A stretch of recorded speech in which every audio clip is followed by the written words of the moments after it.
সবাইকেই না একটা জিনিস মাথায় রাখতে হবে যে আমরা প্রত্যেকের পরিপূরক, কেউ কারো চাকর না রে ভাই। আমি সামান্য কিছু পারিশ্রমিকের বিনিময়ে সার্ভিস দিতে আসছি, আর আপনিও সার্ভিস নিতে আসছেন। মহসিন ভাই, আপনাকে পেয়েছি সেজন্য এই প্রশ্নটা একটু আগে করে নেই। সেটা হচ্ছে গিয়ে যাত্রীদের একটা মানে প্রবল আপত্তির জায়গা। সেটা হচ্ছে গিয়ে যে আপনাদের ব্যবহার, মানে এই রাইড শেয়ারিং এর ড্রাইভারদের ব্যবহার আপনার হচ্ছে গিয়ে ভালো না, মানে ড্রাইভারদের ব্যবহার টোটালি ভালো না। এই ব্যাপারটা নিয়ে আপনি কি বলবেন বা এটার কারণ কি? না, যদি আপনি বলেন যে টোটালি ভালো না, তাইলে আমি এটা বিশ্বাস করি না। না, টোটালি না, মানে অধিকাংশ ক্ষেত্রে অনেকেরই এটার একটা বড়, মানে যতগুলো অভিযোগ থাকে যাত্রীদের পক্ষ থেকে মোটা দাগে এই যাত্রীদের পক্ষ থেকে আমার অবজারভেশন, দেখেন, ব্যবহার খারাপ করা কোনো পক্ষ থেকেই কাম্য না। আচ্ছা, এটা হচ্ছে গা প্রথম বার্তা। আর দ্বিতীয় যে কথাটি বলবো, যে দেখেন, যে এই ঢাকায়, বিশেষ করে ঢাকার যে যানজটপূর্ণ পরিস্থিতি, রাস্তায় যে পরিমাণে হ্যাসেল চালকদের প্রবাহিত হয়, ইভেন প্রত্যেকটা মানুষকেই দেখবেন যে আপনি সকালবেলা বাসা থেকে বেরোইছেন, খুব একটা রিফ্রেশ মাইন্ড নিয়ে বাসা থেকে বেরোইছেন, বাট আপনি রাস্তার সকল কিছু পরে যখন বাসায় ফিরতেছেন আপনি ডিপ্রেশন নিয়ে ফিরতেছেন। আপনি সকালবেলা বেরোইছেন খুব ভালো মাইন্ড নিয়ে, দুপুরবেলা একজনের সাথে কথা বলতে গিয়ে আপনার ভালো মাইন্ডটা থাকতেছে না। তো চালকদের ক্ষেত্রে এই ধৈর্যের পরীক্ষাটা আরও বেশি দিতে হয়। রাস্তায় যানজট, বিভিন্ন ইস্যু, যাত্রীকেন্দ্রিক সকল কিছু মিলাইয়াই এই ইস্যুগুলো আছে।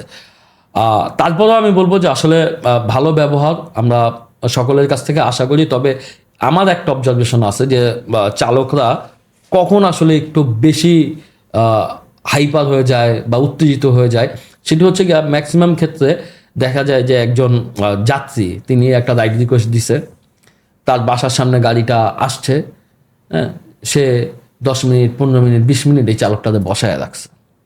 আচ্ছা, যখন তিনি বসে থাকতেছেন 10-15 মিনিট, এই 10-15 মিনিটে না অপেক্ষার সময়টা কিন্তু খুব খারাপ। আর তার তো একটা চিন্তা আছে যে তাকে এই রাইডটা শেষ করে তিনি আর একটা রাইড দেবেন, এই ধরনের একটা চিন্তা ভাবনা সবারই থাকে, সময়ের যে মূল্যটা আর কি।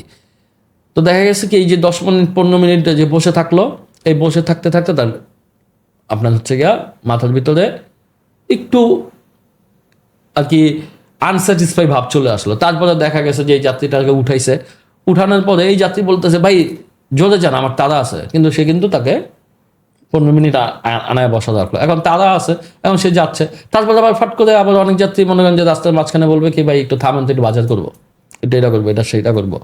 এই যে এই বিষয়গুলো আসলে আমাদের, আমি অনুরোধ করবো আসলে যাত্রীদেরকে আপনার মাধ্যমে, যে একটু বিবেচনা করবেন যে এই সার্ভিসটা কিন্তু একটা আধুনিক যাতায়াত ব্যবস্থা।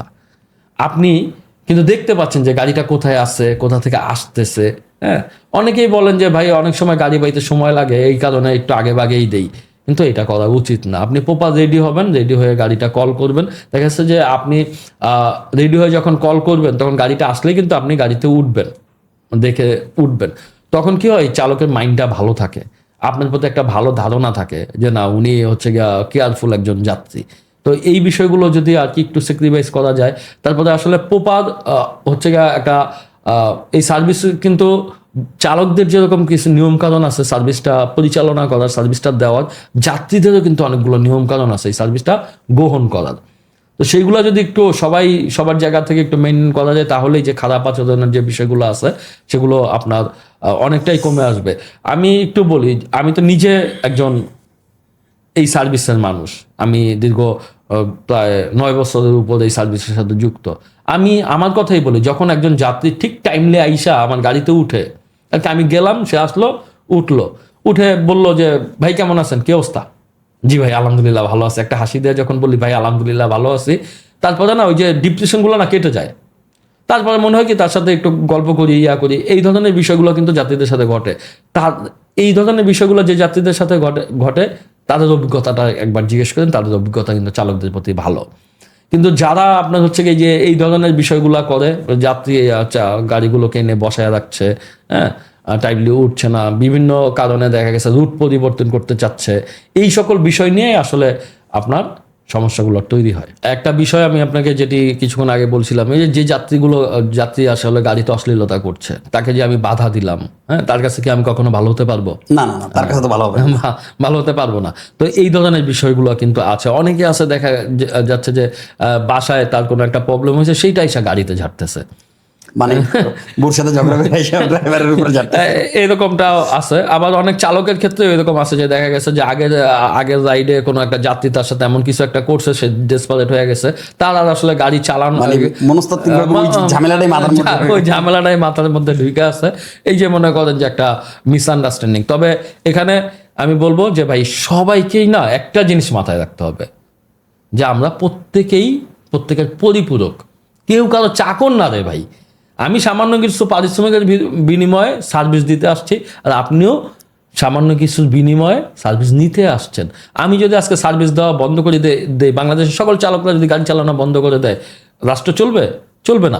আপনারা যদি গাড়িতে না চলেন, এই সার্ভিস চলবে না। আমরা প্রত্যেকের পরিপূরক, তাই প্রত্যেকেরই উচিত একটু সিনসিয়ারলি সার্ভিসটাকে গ্রহণ করা, তাহলে হয়তো বা এই ধরনের ব্যবহারগুলো অনেকটাই কমে যাবে।